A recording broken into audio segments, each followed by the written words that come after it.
Hey internet land, it's Charles Emeka here. Just a very quick video. As you can see, I'm driving.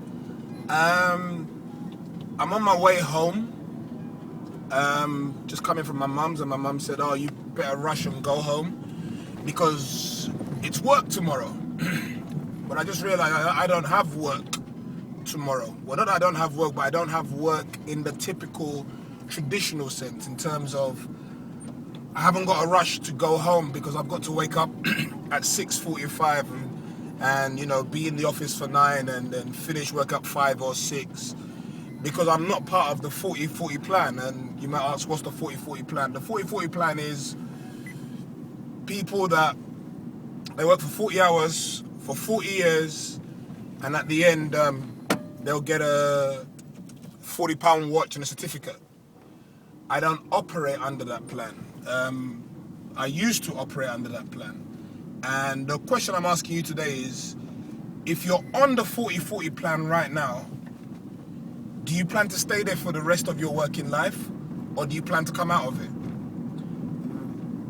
What's your plan? What's your plan in terms of, have you found the opportunity that's going to create financial security for you and your family? And if you haven't, are you actively looking? Forgive me that I'm not looking at you, because obviously I've got to obey the law and I've got to look where I'm going. But getting back to my question, have you found the opportunity that will create financial security for you and your family? It's a serious question. And if you haven't, are you actively looking? Just to give you an idea about what financial security is, if one of your parents was to fall sick tomorrow, are you in a position that you can do more than just pray for them? If you have children or you plan to have children, will your children go to a school based on your choice, or will they go to a school based on the postcode you live in? What is financial security? Financial security is that you're not panicking, you're not nervous when the bills and the envelopes come through the door. What is financial security? Financial security is you can take time off when you feel like you need it, and you're not panicking and nervous about maybe your mortgage or your bills. Financial security is you can help others that are in need. You're in a position to be blessed, to also be a blessing. There are lots of people that just hope that everything's going to be okay. Christians feel that if I pray enough, if I speak in tongues enough, if I sow enough seeds, then one day I'm going to wake up and everything's going to be okay.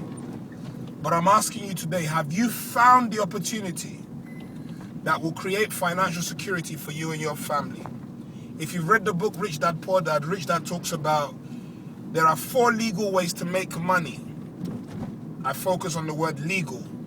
The first way is as an employee. 80 to 85% of people you meet are employees. And I say this respectfully, it's good to start as an employee. Some crazy guy in front of me just driving like a madman. It's good to start as an employee, but it's bad to finish as an employee. As an employee, you trade time for money. As an employee, they tell you when to start work, they tell you when to finish. As an employee, you're never paid what you're worth. You're paid what the company, your boss, has decided the job is worth. And in today's current climate, if you don't want that job, there is hundreds of thousands, probably for some jobs, of people happy and waiting to take that job. As an employee, if you have a situation or a tragedy or a circumstance in your family, they want to know how close is that family member to you before they decide whether they can give you time off. As an employee, you simply trade time for money.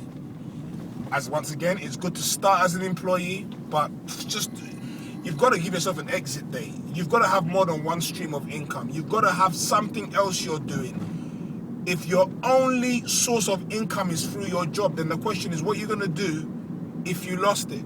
Could you be able to cope for the next 3 to 6 months if you lost your job?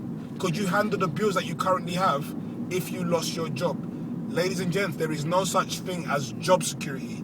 Don't believe the hype, and don't lie to yourself to say your job is permanent, your job is secure. Even if you work for the government, there's no such thing as job security. So really, I'm asking you, what are you going to do about it? What are you going to do about your real situation? Be real with yourself. Be honest with yourself. Don't just continue to live life going from paycheck to paycheck, hoping that one day everything's going to be all right. If you listen to what's going on around you, you know that if you do nothing, you get nothing. No activity, no income. And the truth is, nobody owes you anything. If it's going to be, it's up to you. Don't sit around waiting for anyone to get you out of the rat race. You've got to be proactive in making sure you do certain things to get yourself out of the rat race. Times are scary for many people. Once again, I'm going to ask you that question one more time. All I'm asking you to do today is to start looking for something beyond your job. I believe you should have at least 2 to 3, if possible 4 streams of income, because everything has seasons. Money is, they call it currency, so it's either flowing to you or flowing away from you. Mike Murdoch says money is simply a reward for solving a problem. So if you don't like the reward you're receiving, then you've really got to think about changing the problem you're solving. What currency do you have flowing towards you? Finally, are you actively looking for an opportunity that will create financial security for you and your family? That opportunity could be a business. It could be that you have some other skills you're not monetizing at the moment. But don't just continue to depend on your job. Once your company finds another way of being able to get the service that you're providing for cheaper the amount of money, for less time, less resources, you could be out of a job. And as far as I'm concerned, that's a scary place to be in. Don't sit around waiting, wondering, hoping, sitting on your blessed assurance, hoping that something is going to happen. You are going to have to do something about it. Don't just sit around hoping. Don't tell me everything's going to be all right. Don't just quote me scriptures or make positive confessions without actively participating in making sure that you are doing more, you're learning more, you're becoming more, so you can earn more, then ultimately you can have more and also you can give more. So my real question today is, are you actively looking for an opportunity that could create security for you and your family? Final thing I want to say is, a large portion of my work is with young people. And what I've learned from working with young people is they don't necessarily follow us based on what we say. It's more powerful for them to see us doing something. So we teach our young kids by the things they see us doing rather than the things they hear us saying. So stop living a life of go to work, come home, have some food, watch TV, and go to bed. And time is passing you by. I encourage you to actively start looking for an opportunity. By all means, stay with your job, but give yourself an exit day and ask yourself, what do I have, or what do I need to get? What do I need to learn? What do I need to do so I ultimately can enjoy the latter stages of my life? If you do nothing, life will eventually catch up with you and you ultimately pay the painful price, saying, had I known, if only if, shoulda, coulda, woulda. Listen, I've said enough for one day. Do not sit on the sidelines and hope that just miraculously everything's going to be okay. You're going to have to do something about it. I'm going to come off now, so I'm going to take one look off. Take care. God bless. Peace.